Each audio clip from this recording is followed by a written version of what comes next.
नमस्कार, मैं Shiv Nautiyal social talk speaker आप सभी के बीच में एक बार फिर नई वीडियो लेकर आया हूँ। सर्वप्रथम आपके व आपके पूरे परिवार को जनतंत्र, गणतंत्र, लोकतंत्र व संविधान दिवस की हार्दिक शुभकामनाएं व बधाइयाँ कि हमारा देश आज के दिन आज़ाद हुआ था। इस आज़ादी को बरकरार रखने के लिए हमने संविधान की ज़रूरत पड़ी, जो कि हमारे संविधान निर्माता के अध्यक्ष डॉक्टर भीमराव अम्बेडकर जी बहुत मेहनत के बाद सफल हुआ और हमारा देश आज स्वतंत्र देश है। हम कहते हैं हमारा देश आज स्वतंत्र है। क्या आपको लगता है हमारा देश आज स्वतंत्र है या हम लोग स्वतंत्र हैं या हमारा जो हमारे देश में घटनाएं हो रही है वह स्वतंत्रता का प्रतीक है? मुझे तो लगता है कि बिल्कुल नहीं, ये स्वतंत्रता का कोई प्रतीक नहीं है।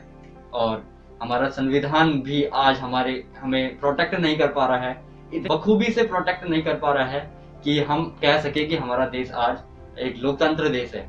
तो मैं बात करूंगा, स्वतंत्रता को इंग्लिश में कहते हैं इंडिपेंडेंट, और इंडिपेंडेंट का मतलब होता है किसी दूसरे पर निर्भर ना रहना। मेरे मायने में इंडिपेंडेंस का एक और अर्थ ले तो इंडिपेंडेंस का अर्थ आत्मनिर्भर भी हो सकता है।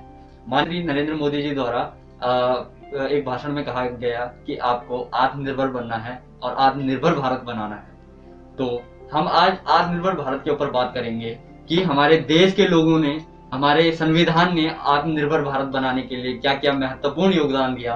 मेरा आत्मनिर्भर का कहने का मतलब यह है कि देश के अंदर ही सभी प्रोडक्ट को बनाया जाए और देश के लोग उसको यूज करें, साथ में उसे एक्सपोर्ट करें, निर्यात करें दूसरे देशों में, ना कि आयात करें दूसरे देशों से अपने देश में। संविधान लोगों का, लोगों के लिए बुद्धिजीवी व्यक्तियों द्वारा बनाए गए नियम व कानून को ही संविधान कहते हैं। इसी प्रकार हम लोकतंत्र की बात करें तो लोकतंत्र में एक बहुत बड़े क्रांतिकारी ने जन्म लिया जिनका नाम है इब्राहिम लिंकन। इब्राहिम लिंकन के अनुसार लोकतंत्र को इस प्रकार परिभाषित किया जा सकता है कि लोगों का, लोगों के लिए, लोगों द्वारा चुना गया शासन ही लोकतंत्र कहलाएगा। लोकतंत्र के मुख्य 3 अंग होते हैं: कार्यपालिका, न्यायपालिका और विधायिका। न्यायपालिका के अंतर्गत संविधान आता है। कार्यपालिका में हम व विधायिका में हम अप्रत्यक्ष रूप से शासन करते हैं। प्रत्यक्ष रूप से हम अपने एक लीडर को चुनते हैं और लीडर को चुनने के लिए हमारा संविधान हमें एक विशेष अधिकार देता है, सार्वभौमिक वैश्विक मताधिकार, जिससे हम वोट देकर अपने लीडर को चुन सकते हैं।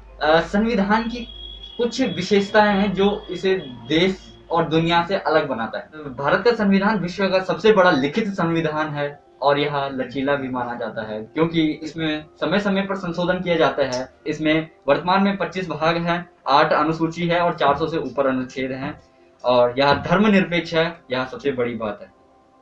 संविधान पूर्ण रूप से सभी को समानता का अधिकार देती है। यदि कोई आपको दबाने की कोशिश करे तो आप उसे दब कर ना बल्कि न्यायपालिका के पास जाकर आप उसके खिलाफ आप आवाज उठा सकते हैं। संविधान में क्या क्या सुधार किए गए आत्मनिर्भर भारत को बनाने के लिए? सबसे पहले नई शिक्षा नीति। एक बच्चा भविष्य का चेहरा होता है। जब बच्चा 18 साल का होता है तो उसे सार्वभौमिक वैश्विक मताधिकार संविधान प्रदान करता है और जब बच्चों को भी एक अच्छी शिक्षा दी जाए तो बच्चा देश के लिए हित में ही कार्य करेगा, ना कि अहित में। जो भारत में अवैध रूप से बसे हुए हैं तो उनके लिए एनआरसी रजिस्टर बनाया गया है जिसका एक भाग सीएए भी है। तो इसके अंतर्गत हम भारत से जो गंदगी है उसको साफ कर सके।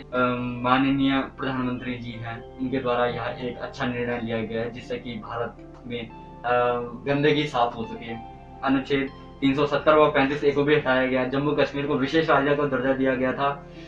तो जम्मू कश्मीर में अलग संविधान चलता था, वहाँ का राष्ट्रध्वज अलग था, वगैरह वगैरह। वहाँ पर हर चीज अलग थी। विशेष राज्य का दर्जा वहाँ पर मिला गया था। भारत के साथ जो भी चलेगा वह, भारत में जो कानून चलेगा वही जम्मू कश्मीर में चलेगा। और इसके अतिरिक्त हमारे रक्षा मंत्री जी द्वारा भारत में 101 नए उपकरण बनाने की मांग रखी गई है, जिसमें कि assault rifle, radar, vehicle, armour और एयरक्राफ्ट आदि जैसे 101 उपकरण बनाए जाएंगे, जो कि आत्मनिर्भरता भारत के लिए एक बढ़ता कदम है। इसके अलावा माननीय गृह मंत्री जी द्वारा भारतीय आर्मी कैंटीन्स में स्वदेशी प्रोडक्ट्स को बेचे जाने का भी प्रस्ताव रखा गया, वह यह पास भी हो गया।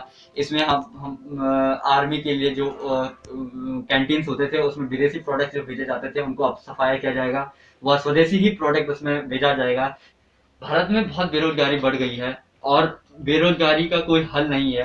सब चाहते हैं कि हमें सरकारी नौकरी लगे। सरकारी नौकरी से मैं एग्जांपल दूंगा अंबानी का। अंबानी सरकारी नौकरी नहीं करता है और फिर भी वह इतना देश का अमीर व्यक्ति है। हम भी कुछ ऐसा स्टार्टअप कर सकते हैं जिससे हम एक आत्मनिर्भर बने और हम ऐसे भी कुछ कार्य कर सकते हैं जिससे कि जो प्रोडक्ट्स अभी तक इंडिया में नहीं है हम उनको खुद डेवलप कर सकें, क्योंकि बेरोजगारी खत्म करनी है। और वह प्रोडक्ट अगर इंडिया में चलेगा तो उसे एक अच्छी सफलता मिलेगी, वह पूरे भारत के काम आएगा।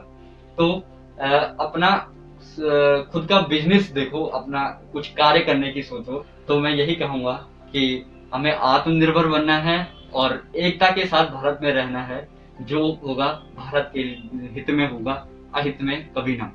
धन्यवाद, जय हिंद। और मैं विशेष थैंक यू करूंगा इसमें सुबोध बिजरवाण जी को, नीतीश अवस्थी जी को और विमल बिजरवाण जी को, जिन्होंने मेरा सहयोग किया।